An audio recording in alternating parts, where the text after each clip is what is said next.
Hey everyone, Adam Guthrie here, the creator of the I Feel Good magazine, and I'm super stoked today to have Matt Goss with me.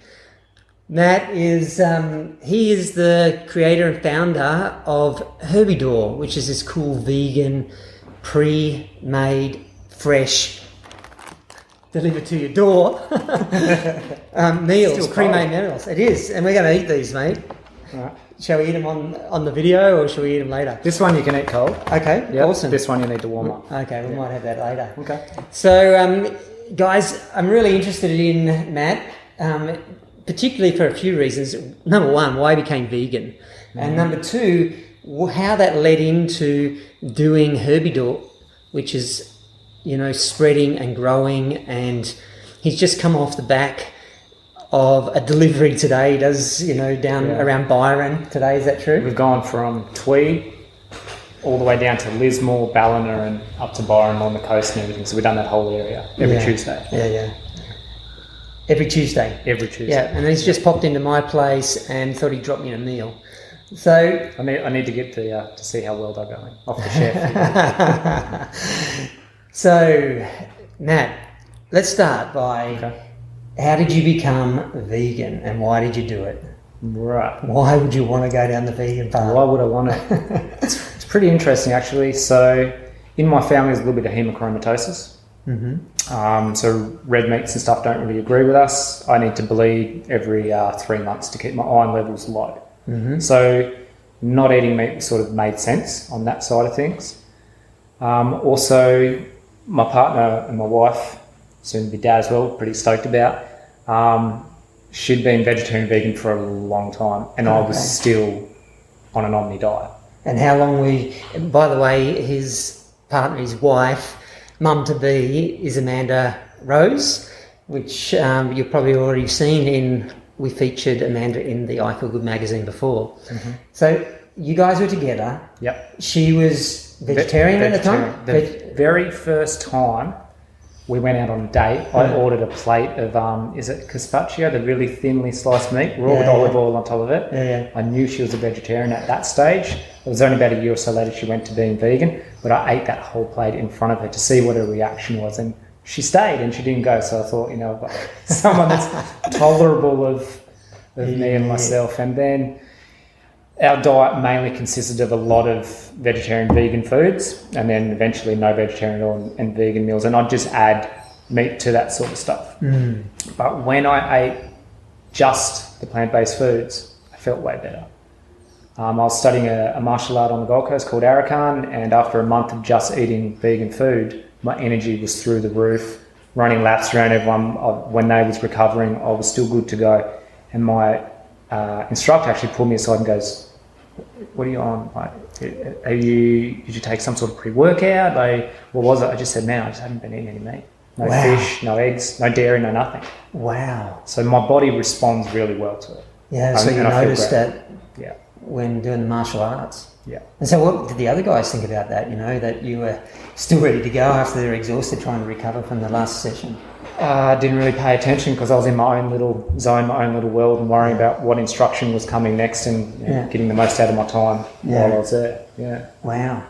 So so that was your turnaround when you noticed that difference? Is that what made you go, no, 100%, I'm going vegan? What was the time when you went 100% plant-based? What was the trigger? July 4th. Yeah. We was in LAX at the end of our honeymoon coming home, and I just had a feed of KFC, and I felt like just bogged down, which you're going to on fast food regardless, right? But I was so hot in the airport, I unbuttoned my shirt and my belly started to fall out from the bloating and everything, and I sort of made a decision, and something has to change, and the easiest thing to do was go down this path because we had it all at home anyway. It just meant we don't buy certain things, which also meant our grocery bill went way down at the same time when we had to stop buying all those animal products. So, and then I just stuck with it since then. It was just easy because I'd had little dabbles and experiences in the past. Yeah.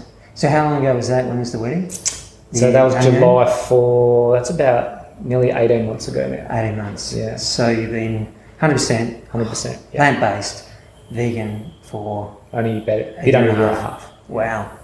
And it feels good? Yeah. Yeah. Yeah. So it's just basically your health reasons, the bloating and... Yeah, I just felt better. I sleep better.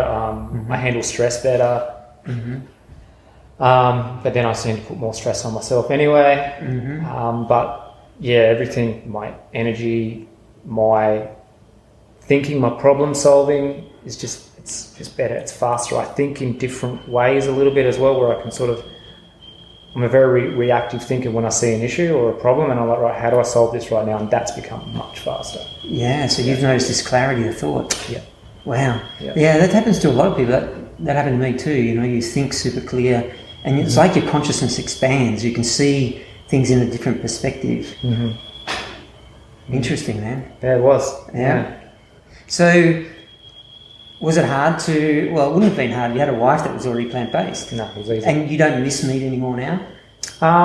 Like I do miss the occasional sort of like nice piece of grilled fish with it's all cooked right with the herbs and things. I do miss omelettes and things, you know, but I don't really miss milk, or don't really miss steak, or don't really miss chicken. Yeah. So not really. The thought might go through my head maybe once a month, if that. But the smells are starting to... I notice the smell. I could be around the smell of it, but now that's starting to subside a little bit as well, you know. So certain smells, especially like cooked meat and patties and things like that, I'm starting to go like, wow, that just the grease and the you can actually start to smell cooked blood, which is interesting. Yeah, totally. Yeah. You'll get to the point where you walk past a butcher shop and it will make you feel really sick. Like just the smell of the fat. That's Most not of the time even I cooked. just smell ammonia. Oh yeah, totally. But man, it's pretty gross. So that's interesting. Your senses become heightened as well, which is really cool. So what's your favourite food to eat? Like what's the favourite meal in the house? Obviously you're probably eating a lot of Herbidoor. Yeah, well, pretty much when you're cooking for everyone else, you don't really cook a hell of a lot for yourself at home. So we just bring this food home. But you know, I don't really have a go-to meal at the moment. It's just I go through phases of liking things. Yeah. But fruit's always been big in my life anyway. Yeah. You know, while I'm in the kitchen cooking, I'll grab a raw carrot and chew on that, or just anything really. I just eat it all. Yeah. I don't really have a meal that's number one. So give me a typical day. Like what did you have for breakfast today? I normally don't have breakfast. Okay. So I normally don't have lunch. You don't have lunch, no? So when do you start to eat? Usually I have around 1 to 2 meals at the end of the day. Okay. At what time? Somewhere between 4 to 8 o'clock I'll consume a couple of thousand calories. Yeah. Did you deliberately do that, or is it just a natural pattern? I was having a play around with intermittent fasting things about 12 months ago, and I went on a bit of a journey myself where I just had one meal a day for 90 days. Okay. And then on a Sunday, I would, and I was pretty strict with what I ate. I measured my calories and my proteins and my carbs and my fats, and I also started playing around in the kitchen cooking foods, which is sort of funny because I look back on my Facebook story and I see these meals I've been making. I was like, Herbie was already being created, but he didn't have a name yet, or he didn't have an existence or anything, and it's a little bit freaky, right? Wow. And through playing with that, my cognitive function rapidly increased as well. So I found that by fasting and having enough water and maybe a black coffee throughout the day changed everything that I do. Now, depending on sort of what's happening in the day as well, I may eat a little bit earlier. So I was feeling a little bit burnt out and tired today. So I've actually just come from having a feed, and then I'll have one more later tonight, but I don't feel the need to graze all day. Yeah. Yeah, it's interesting. I found that, like, I've been eating this way 9 years now. I was vegetarian before, since I was 21. Right. And then at 39, ended up 110 kilos and had this heart attack. And wow. But I started eating a whole food plant-based diet. And what I found naturally over time, it started out quite heavy and stodgy and lots of food throughout the day. But as your body becomes nourished, and I lost the weight and I started to feel good, I ended up just like 2 meals a day. And I probably had my first one around about 11:30, and then I usually have one around about 5 or 6 or 7. It's usually in that period. And sometimes, like if I've been surfing heaps or you know, I've gone for a run or something, You'll load up. I'll load up another one. I'll just be hungry. I'll eat when I'm hungry, you know? Not because you're told in school or whatever, you've got to eat at these times. No, not at all. So, and I feel a lot better eating that way when it's like, you know, just a couple of meals a day as opposed to 3 or 4 meals a day. Much more convenient. It's more convenient. I feel lighter. I feel clearer. I feel fresher. I've got more energy. So I found, I don't know whether you felt this as well, that sort of hunger, sort of pain, and the need for needing to eat. If I used that energy onto what I was doing, my work that I was doing was way better as well. Interesting. Yeah. Which I don't know whether you experienced that too. Yeah, but totally. if I stopped and ate, you know, the ball stops rolling down the hill, and I stop, and I'm like, okay, I don't know, where was I up to? What am I doing? And then you're losing time. And my brain's really active. I don't have time to lose time. I need to get stuff done. Otherwise, the lists get longer and longer, and then the stress kicks in and everything too. Wow. So you get stuff done, man. Yeah. Yeah, but I did find that as well. I found that I'm more productive. You don't take time to stop. You know, you just eat. And I also find that your head's clearer when you're working too, just on 2 meals a day. I had someone told me in India, a guru in India said, you know, you only need 2 good square, you know, plant-based meals a day, and you're good.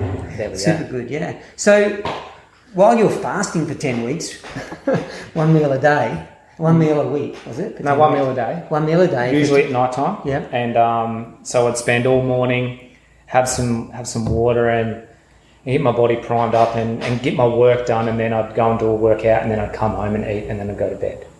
After about an hour or so, let that sort of digest, and then off we go, and then wake up early and just do it all again. And felt great, but crazy things started happening with my skin. It's like my body was clearing house and stuff was coming out through here, and I was like, whoa, what is all this stuff? And it was nothing to be scared of or worried about, because it's not like I was dying, but it showed me a little bit more about how much the environment and the stuff that you can be around and the food that you even can really harm what's happening here, but most people are looking on the outside. Yeah, it's on the inside. When I saw the inside coming to the outside, alarm bells started to ring and go, okay, well, what sort of damage have I done over this sort of time, and now what can I do to start to reverse and heal that? And yeah, so my brain was off in a zillion different tangents, thinking about, well, what about this?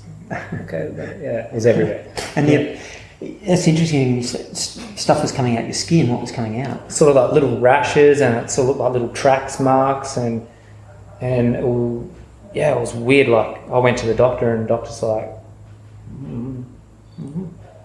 no one knows. Like I may as well went to Google and typed it in and found the response that I was looking for, which is what always happens when you go on Google. But what did you find on Google? I didn't look. Okay. Because I was like, I put a post on Facebook, because I was sharing my journey every day what was happening. I took these pictures and I put them up there, and that's how I started to learn that, you know, my liver's clearing house, and it could be things from like 15, 10, 12 years ago that is starting to come out of my body and whatever. I didn't really look any further into it, because the less I worried about it and the more I continued to what I was doing, which was eating plant-based foods, drinking my water, exercising, getting my sleep, focusing on work, it went away. Yeah. What's interesting is, you know, what I've learned is that the body can only eliminate toxicity in 3 ways: through the breath, through the skin, and through going to the bathroom. Through your chronic, yeah. And so I can understand if you've been... So before you became vegan, were you really had a pretty heavy life, like in regards to putting stuff into your body that you shouldn't have been putting in there, or just normal everyday stuff that everyone puts in? As I was growing up, you know, drank a lot of alcohol. I hang around some Irish guys, you know, so that turned into some pretty damn big nights, weekends, 3-day benders. And I used to smoke a lot of weed when I was younger too. Wow. And I used to eat a lot of crap. Yeah. Because of that, and then just feel like crap, and the munchies. Yeah, munchies of anything. What would you go grab? If it was sweet or savoury, it went in my mouth. Yeah, it was done. Wow. Yeah, lots of lollies, lots of soft drinks, lots of McDonald's, lots of KFC, very little nourishing food. Yeah, so I can see why, your body was full of this toxicity that That's right. started to detox when you started to eat this way. Yeah. It happens to a lot of people, they go through a process of detoxification. Mm-hmm. So when you were in that phase of detoxing, you're making meals just for yourself, Yes. once a day, and Yes. then you didn't know it at the time, but you were actually creating Herbidoor. Yeah. So that's where it started, just by osmosis. You were just doing it. Yeah. It was like it was destined to happen. Sort of, and this only sort of clicked home about a month ago when I'm on Facebook, and sometimes it brings up a post from a year ago or two, and it was a picture of me making all these Indian spices and making everything, from scratch, making Rogan Joshes and Vindaloo, but actually wanting to know what's in the pastes, what's in the sauces, what's garam masala, what goes into that. And so I started making all that, and then I saw this picture, and it's got everything on the bench, and I'm going, Herbie started, I didn't even realise. I didn't even know. Wow. And what was the trigger? You say, well, maybe other people would want this food I'm making, or did someone ask you for the food? Or 99% of the time when I open the cupboards and just pull random stuff out, I can put stuff together and make food, and it tastes pretty good. There's been some times where I made some big mistakes. I tried to juice an onion one time. Definitely don't juice an onion.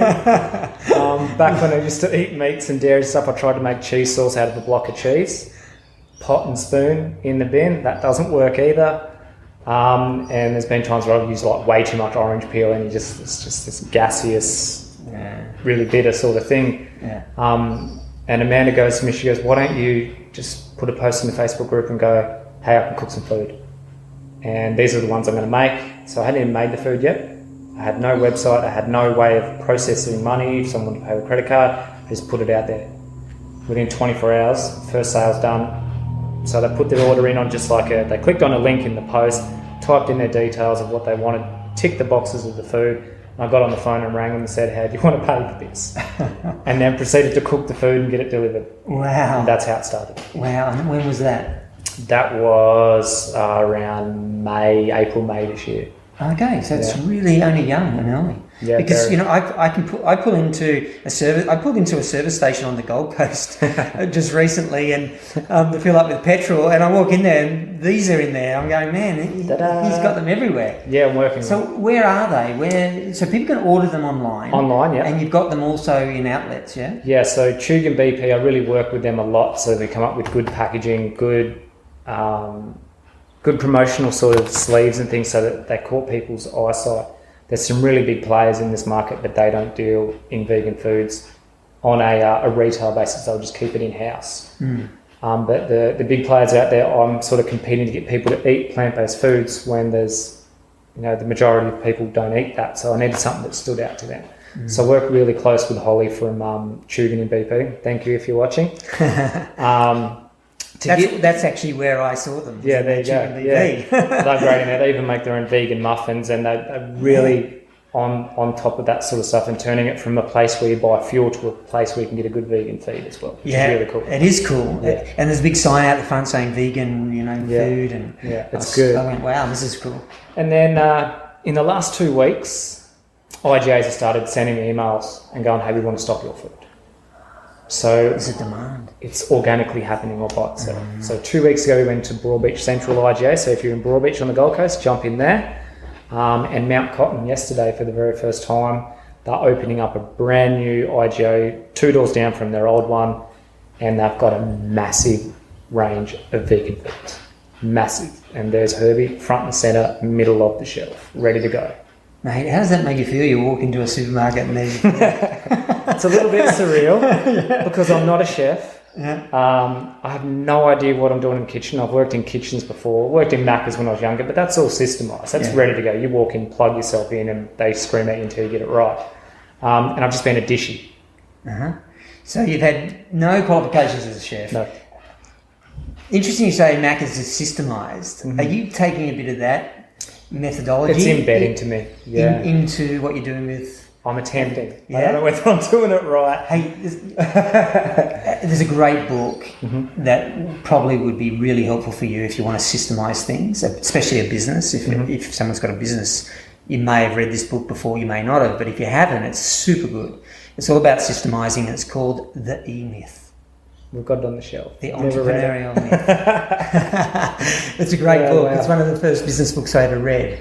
And it teaches you how to systemize a business, and so things are consistent. Now, you say you didn't cook with recipes and things. Do you do it now? Are these dishes the same every time? Are they slightly different? Yeah. So I've really had to work and tweak and get things, and now even spices are down to the 0.1 of a gram when I put the blends together, and then that's weighed into what goes in, and quinoa's down to the gram, and your flours and everything. Otherwise, you're going to get a meal one week and go, oh, that was great. You're going to get a meal the next week and go, what the F was that? That was nothing like what I had last time. Yeah.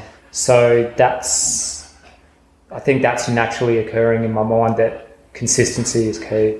Yeah. Because if it's not consistent, no one's going to repeat business. Well, that's true. We all want to go back to a place for the same experience. That's what we enjoy, and that's what I hate using the word macas, but from purely a business perspective, they understand a business. Just would be great if they didn't have meat in it, because McDonald's was one of the first company. Well, actually, they really created the factory farming, really. In a way. Yeah, because, they created such a demand. We wanted the stuff, or people wanted it, and then you couldn't grow enough cows in a paddock, so they had to put them into these, sheds and feed them grain rather than grass, because you could fit more people in a lot. More animals. More people. But they are like animals. It sounds like Terminator. Yeah, into this lot, So I hate using them.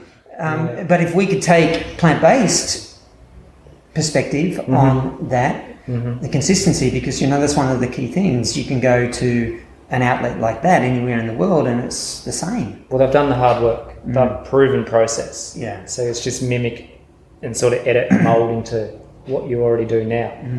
I think the key behind the reason why they've been successful is because they've hidden all that negative part of what they've had to do to have the product behind the marketing on what goes on their packaging and things, to say, this is there and this is there and we support this and we do that. And that's what people are seeing when they open it and eat, and they get that good feeling, but they don't know what's happening background, or they want to keep their blinkers on and not want to know about it. Yeah, exactly. Which is a pity. So what are what flavours do you have? What's the range? How many meals? 20 meals. 20 meals. This is what they look like, guys. They're in a package like this. Yeah. So there's 20 meals. 20 meals, yeah. So I have transitional meals, which is what the stroganoff is. It's got like a mock meat made out of TVP. Okay. So that might be more, most of my clientele are female. Okay. And, they've still got a partner. Yeah. So they open it up and then, the ego kicks in, start talking it down. But pretty much every man that's ever eaten my stroganoff has gone, so do that. And then they start to change around with it. So I've got meals that are based around helping people go, I'm used to eating meats. I want a substitute. Well, here's something for them. Yeah. And then I've got... And the TVP, which is a soy dry, dehydrated product. And... yeah, I can see it's got a similar texture to mince and meat. Yeah. So someone that's transitioning, if you're a lady and you've got a guy at home, the chick's got a guy at home. Guys, but it's it makes it easier. Yeah. Mate, you need to have my mussum curry there. Okay. All meat eaters love it. We should call it the I Feel Good. Sounds good. Herbidoor. Yeah. Mussum curry. We can have a look into this. Yeah. Sounds good. So you've got that. That's one of your transitioning ones. And what's the other? And then I've got more sort of like stew-based ones. This is the wrong label on this. Okay. And then I've got things that are made pretty much, it's pure plants. So there's a beetroot hummus that's made out of like real beetroot, and then we've got like a Mediterranean salad, which is quinoa, so it's full of grains. It's got cucumber, capsicums, and then we've got homemade falafel. So we make them from scratch, so I know exactly what's in there as well. And that's made from blended chickpeas, which I have dehydrated, and I bring them back to life, and then use them that way too. Plus, there's heaps of other stuff. Wow, so you're really cooking everything from scratch? Yeah, as best I can. Yeah. And if I can't, I'm buying a substitute at the moment, ensuring that's safe for vegan and that, because sometimes you can turn it around and it's disguised behind a number, which I'm learning more and more about as well. That's awesome. Because I have no idea, but my wife, she's really switched onto that. So if I've got a question, she'll be like, okay, boom, yeah, okay, no. And it's easy to find that out these days. It with is. an app, you know, you can find out what the numbers are with the animal waste. And if in doubt, you can also ring the company. So I've done that before. Okay. And they'll tell you, you know, that, oh, well, actually, that there is disguised as... it's a proprietary blend. Yeah, that's right. You know, whereas there's flavours, you need to ring them and go, okay, what are your flavours? Yeah, that's right. For sure. So you've got 20 flavours. What's the most popular? Stroganoff is the most popular. Yeah, for everyone. Wow. Second to that, which is the cashew cream lasagna, which I've just pulled back from the menu to now. There's a couple of things I want to change it, make it better, and we'll do a relaunch. And then there's the Thai Buddha bowl, which everyone loves. But to be honest with you, it's a pain in the butt to make. And it sort of slowly comes down. So we used to do 5 meals a week for 4 weeks and rotate the menu. Yeah. To me, that was a great idea. You know, you get a bit of different food every day. But not everybody's me. Not everybody likes all those foods like me. So I expanded the menu out. And now at the end of every month, 1 or 2 meals, the least popular, disappear. We introduce 2 new ones until we end up with 20 meals that you're pretty much salivating on when they rock up to your door. Great plan. That's the plan. That's a good plan. Execution is another thing. Yeah. So, okay, so you've got that range. So how do you go about making these? Like, you know, do you make them home? Have you got a kitchen? Got a kitchen in Coolangatta. Yeah? Yeah. And what, you rock up there every day, or how's it work? So Mondays are deliveries for Gold Coast.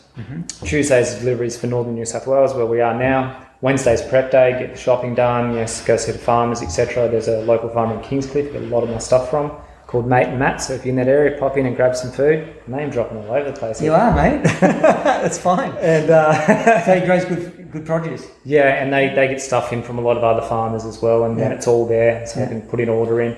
What's his name again? Mate and Matt's. Mate and Matt's. Yeah. Okay. If you know where the controversial hospital's possibly going in Kingscliff, they're across the road from there. Okay. A lot of good red dirt that they grow all their stuff in, which is good. And then Thursday, Friday, Saturday, Sunday, as many of those days and as hours as needed, get the cooking done. Thursday, Friday, Saturday, Sunday. Yes. Yeah. So there's a prep day and then a cooking day, and that's and then sort of you cook your meals that last a little bit longer earlier, and your ones that need to be super fresh later towards the end of the week. Yeah. So once you've cooked these and you package it, how long do they last in this sort of packaging? 10 to 12 days. 10 to 12 days. Yeah. Amanda's dad ate one of my spaghetti bolognese. It was about a month out of date, right? And he loved still alive? He gave it an 8 out of 10. Because the beautiful thing with this packaging is as soon as that starts to bubble, you know that's done. Because there's something going on the inside. Even though I control the atmosphere in there with the packing machine, if things start to turn in there, well, then that's going to bubble. And this wasn't bubbled yet. Yeah. But I didn't tell him that it was out because I wanted to see his reaction on eating it, and he loved it. Yeah. So, and he's got a tough gut as well, so I knew he'd be all right. Because food safety is a big, important Massive thing. Yeah. And it's interesting, me being a chef, I know that, there's a big movement against plastic at the moment, which I'm 100% for. And you've got this one here's a biodegradable plastic, no, that's PLA, it's recyclable. Recyclable plastic. So, you could use these for your tubs, put them in store your own things in them. You could. The only challenge with not using these is food safety. Yeah. Tell us a bit about food safety, because I don't think a lot of people really understand that. And that people want to eat, buy this sort of food, but then, and they don't want to cook, and they want it delivered in recyclable packaging. But they want the eco benefit to it as well. Yeah, which is, the fact that it's got vegan food in it is a big step that you're not eating an animal product. But it could be good to go 100% where it's not, but I don't know where they're at in creating this sort of packaging where the food safety and legal side of it stays in play. Tell us I've been down the rabbit hole on this, and I've had to come back out. So I never wanted to be with this. I was against this. It was like part of the ethos of the business when it first started. So I used a 100% biodegradable sugarcane pulp packaging. Everything was good, and I was delivering them, and it was good.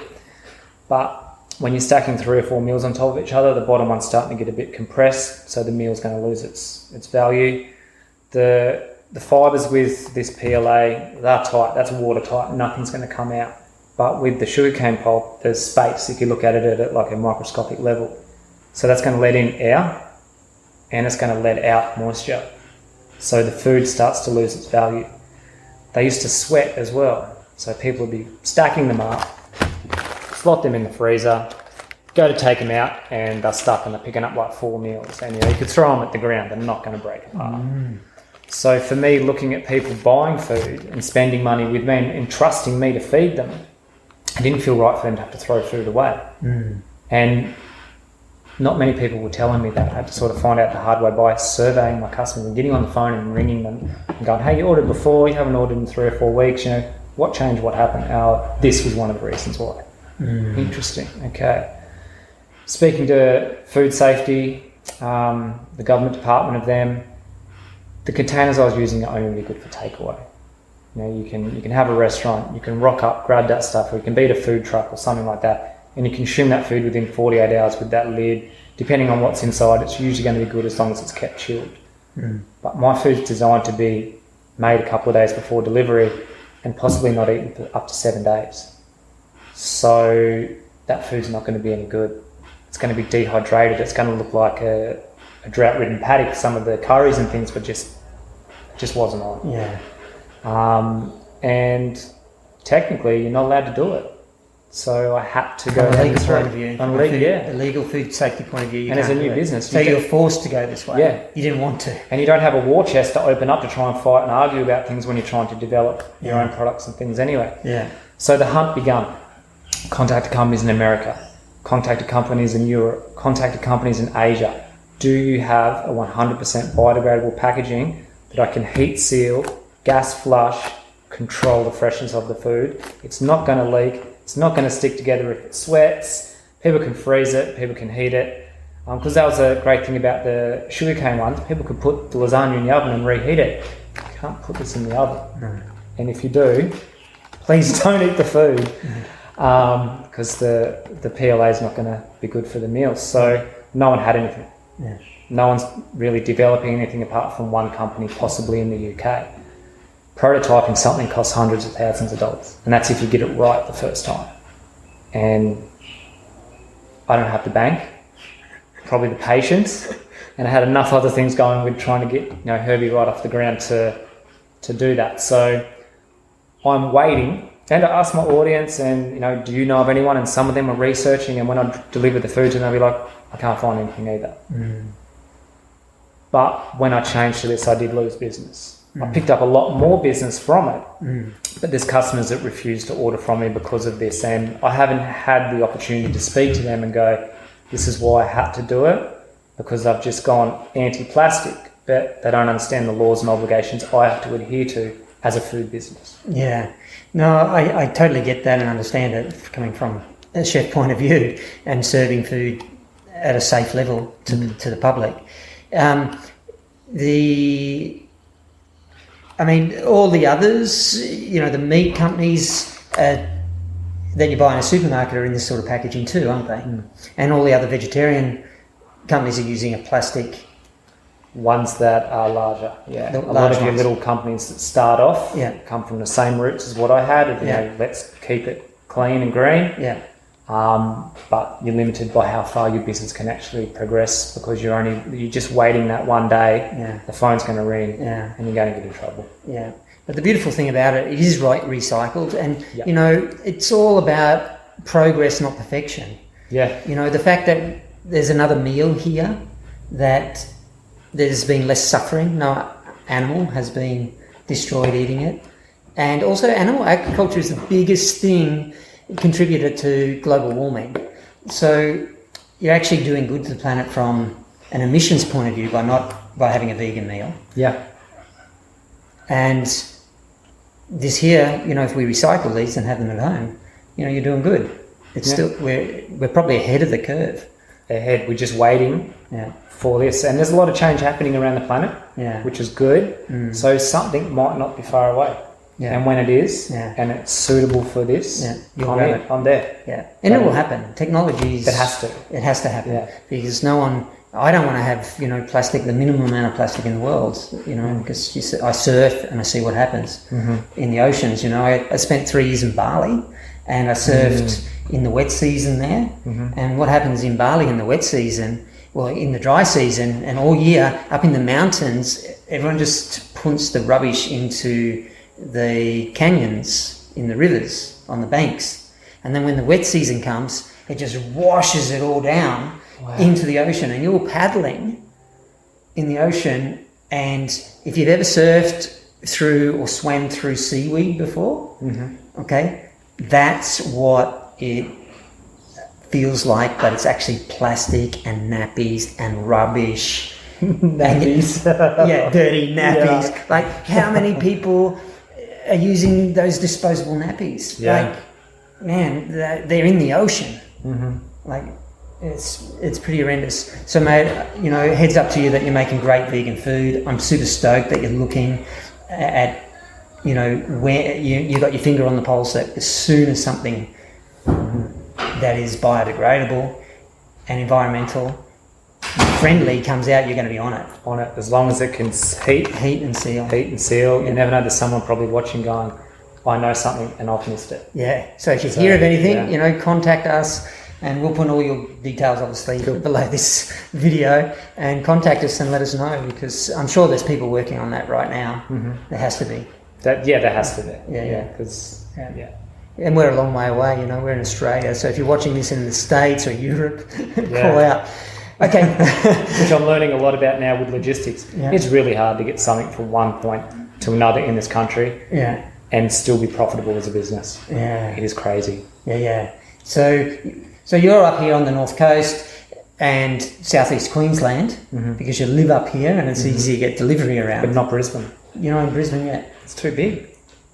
If you've got, one delivery in this suburb and you don't have anything for a few, you spend an hour and a half in traffic just to get to the next delivery. Yeah. And then you might have a cluster of 10 and then, it might be 45 to the next one, and that's a long way. Yeah. So you're better off getting into the supermarkets and you can go and buy it from there rather than do home delivery. But I have just secured, I don't have an official date yet, but mid-January, Sydney, Melbourne, Brisbane and Sunny Coast, all getting herbified. Well done, bro. It took a lot of work. Yeah? Tell us about that.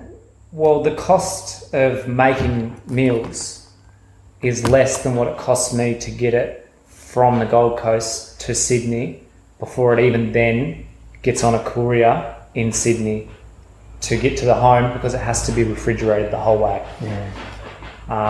And that I just couldn't wrap my head around, why does it cost this much to do that when I can make the meals for this much? And that was a scary thing for me. And I've got people that have been wanting the food for months and months and months and months and months, and I've been really working hard on trying to get it to Brisbane.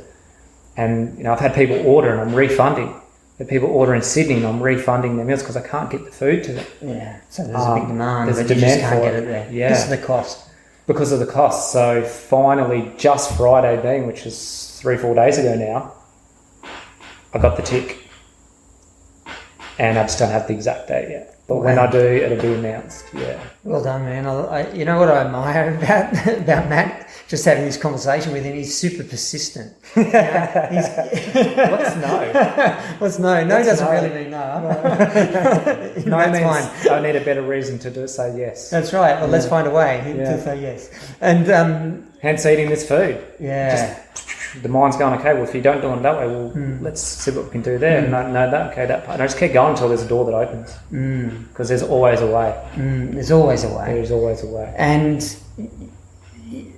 and as more and more people want to eat plant-based, that's one of the cool things that you're doing here. You're feeding more and more people plants, which means there's less pain, suffering, less environmental impact, and people becoming healthier by eating this way. That must be pretty rewarding work, man. It is, but if they eat 10 meals a day, they're not going to be that healthy because they're still doing too many calories.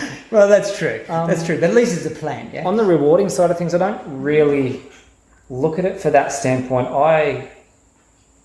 have a thirst for digging the hole and trying to work out how to build the staircase out of there. Yeah, that's your passion. Yeah, I don't know whether that's a bad thing to be like. I think it's a great thing because you cause a lot of issues in your own life and stresses and things too, which has been quite an adventure. I can tell you that much. So it's awesome that people get another option, get to eat this food, but I don't really look at it as the rewarding side of things because I just feel like this is something I should be doing anyway. Okay, so there's a deep thing inside of you saying this is something you should be doing. Well, I'm blessed with the ability to be able to do it, so why not share it? Exactly. Great philosophy. Yeah. So tell me a bit about the stress. A tear might come out. I don't know how to run a kitchen. I only just recently learnt that there's such a thing as a left-handed and a right-handed kitchen, so that things work one particular way. You know more about this. I've got no idea. I'm still learning how to use a knife properly, right? And at the moment, I feel like I've been chopping stuff like this because of this. But, it's been late at night in the kitchen. Channel 7 News picked up myself and done a story, and that just exploded the business. Wow, really? I couldn't handle the orders. Yeah. But I had to get it done because the people had paid and I had an obligation to serve them their food. Yes. And the second last dish of that night was cauliflower buffalo tacos. It's a 2-stage process to make the buffalo cauliflower, and it was done. It just turned into a gelatinous mess and pulling it apart like chewing gum. And I sat on the floor and I was like, I'm done. I started rocking my head, started even getting a little bit anxious and breathing really heavily. And I was sort of like that for probably 10, 15 minutes until the switch sort of come, okay, just get the F up, get it done. These people have paid for the food, you've got to get the orders to them. So about 3 o'clock that morning I finished, had about 45 deliveries to do the next day. Just getting the food out to them. People are calling going, where's my food? I've ordered. And I'm like, well, it's coming. I'm not Uber Eats. The food will get there when it gets there between 6 and 6.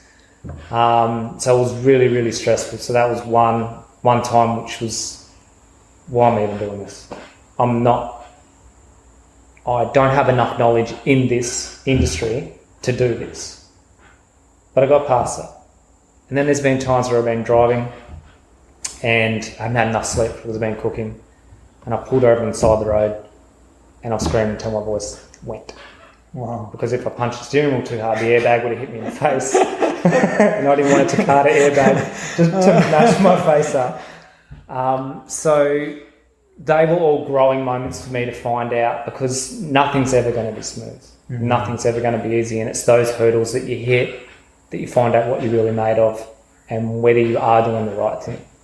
And we're still here today talking about it. Yeah. And there's going to be many more of those moments, whether I hold them internally or whether they do come out externally, which are going to feel like they're going to break me. And it's about how I manage it and think about the longer term goal of why I'm doing what I'm doing. Yeah. It's interesting, with businesses. I'm sweating. Yeah. I am too. But it's businesses like that, it's a personal, it's one of the toughest things you can do, anyone can really do. And because there's always a hurdle, there's always a challenge to overcome. There's an obligation to serve, and you want to do that at the highest level that you can do. Mm-hmm. But it's like personal development. On steroids. On steroids. Yeah. And you grow through it, and you get to the other side of that, and then it runs smoothly. You go to the next level, and then each time you're expanding, which, you're going through that process, and I know what that process feels like too. Every business I've done has had that process. So it's super cool that you, even going through that, there's still something deep in you to keep going. I think the grounding, deepest roots are, I've always felt like, I don't know whether it's an obligation or a need or a want or a drive to provide for my family. For all of them. Now with a little one on the way as well, I won't spend as much time trying to get a second one, but that's a work in progress. Feel free. If you keep trying, a bit of pressure it'll happen. to be able to spend as much time with them, and if they have like a deep-seated drive, possibly like I do, to be able to nurture that, and then if they don't, be able to nurture them in whatever it is they want to pursue with their life. And it's not to say that I had a bad upbringing or anything, which I didn't by any means, but I'm lucky and I'm blessed that I've had a lot of experience in the things I've done that I could possibly help someone get there a little bit faster. And if it happens to be one of my own, even better, right? Because then I can sit back as an old man one day on the porch with me whiskey, just going, wow, like they will never struggle, they will never want, but they're also not needy of anything either, you know, so that they're grounded. Wow. That's I think that may be. I'm not sure yet. I haven't found it. I'm just still sort of guessing. Yeah. You know, I've had 3 kids and I've got 2 grandkids now. Okay. And it's an amazing journey having kids. There's nothing like it in the world. You know, from a love point of view. Like a love point of view, you're going to enjoy it, but your world will change. Okay? Yeah, I'm still being ignorant to that. But what happened when we first had our children? It's like something inside me, like you. I wanted to then create and provide for my family, and there was a deep drive in me, like a primal drive, to make that happen as soon as you know, our kids were on their way. And it's interesting to hear you say that, because I just thought that was me. It's obviously happened with other guys as well. You with more hair, right? Yeah. Well, I had a little bit. I went bald when I was 24. Okay.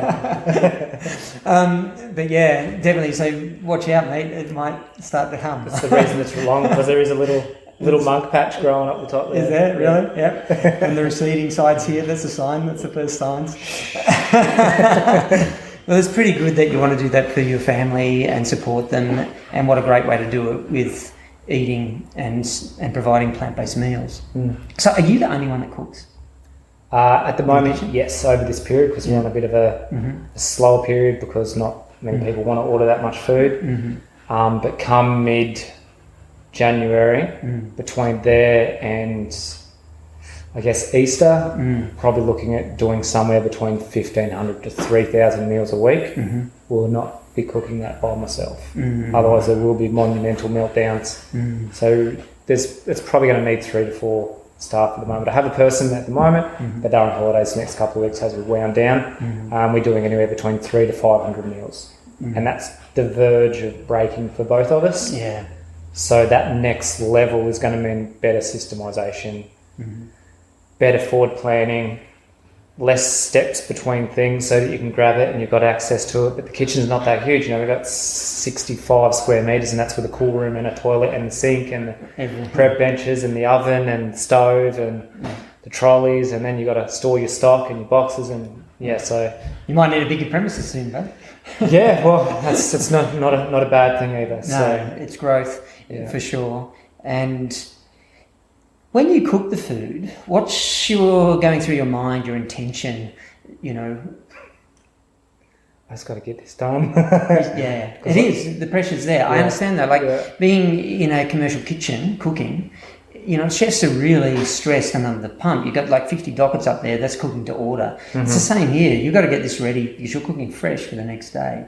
To order as well, just in volume, one dish at a time. Yeah, it's huge. And the very first cafe I ever owned, it was an open kitchen and it had an island bench.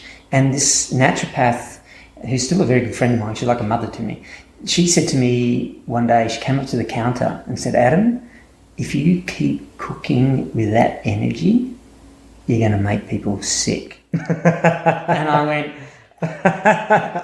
in my head, I'm going to get out of my face. I've got all these dockets, I've got to get the food out, people are waiting for their lunch, But you know when someone drops a thing in your mind and it sticks there? Well, that was one of those moments for me. And I couldn't get out of my head for like 2 weeks. And I thought, well, maybe she is right. And this lady used to eat the same food at the cafe 2 or 3 times a week. She'd come in every couple of days and she'd have this sandwich. There's a different lady, not the lady who... Okay, yeah, it's just connecting. Yeah, not the naturopath, but a different lady. And I thought she'd be perfect to test out this. So she ordered her sandwich this day, and I'm making this food with like all this love and attention, but still with the pace to get it out. But I just changed my body. You know, I just put this thought of love, that I'm doing this to serve, to make people well, and, you know, just come from love. So I'm putting this energy into it. And I went out, and then she comes to the counter afterwards, and she goes, Adam, I have no idea what you put in that food today, but it tasted like magic. Yeah. And I went, our energy is transferable. It's a super important part of eating. Played in my head. You know? Yeah. Well, in a good way. Yeah, good, man. Yeah. Interesting. Yeah. So that energy that we are preparing food with, and you still do it with the same intention, you know, the same sense of urgency to get it out, or the same commitment, but you just shift the energy in your body. And when you shift the energy in the body, it shifts into the food and the atmosphere around you, and it becomes, it fills the place with love. It fills the food with love. My body's heating up right now because I can feel. You can feel it? What we're talking about. I can feel it too. Yeah. Can you feel the difference in energy? I'm red hot. Yeah. Yeah. Mate, it's good. So we have some cold things. Crazy, man. So, well, if people can find you, it's called herbidoor.com. Correct. Herbidoor.com. Going worldwide, baby. Worldwide? Yep. And I'll put all of your details under here. Awesome. It's all online. And if you want to order them, support these guys. They're doing a great thing, great food, and great service. Just have to do it with more love now. Even more love. Like the fact that you're making plant-based meals and you're doing it for your family, there's plenty of love in that. And you've got a conscience of serving people. You know, there's what I can pick up and sense, that you have this caringness in you, because you care about getting. That's why you had that breakdown, because you felt you couldn't deliver to these people because there was so much. Well, they put their trust in. Trust me, and you care enough to deliver that. Yeah. So that shows that you're coming from the right space, man, and I'm really stoked about that. So it's going to be even, you know, it's already there. It's going to go even deeper now. Okay. So guys, wait till you taste the food after. So I don't have to tuck my potatoes into bed each night. Yeah. Turn the light off before I go. Sweetie, there you go, sweetie, go to bed. Tuck you in. read all the veggies and stories. Absolutely. So, well, Matt, it's been a pleasure having you. Awesome, thank you.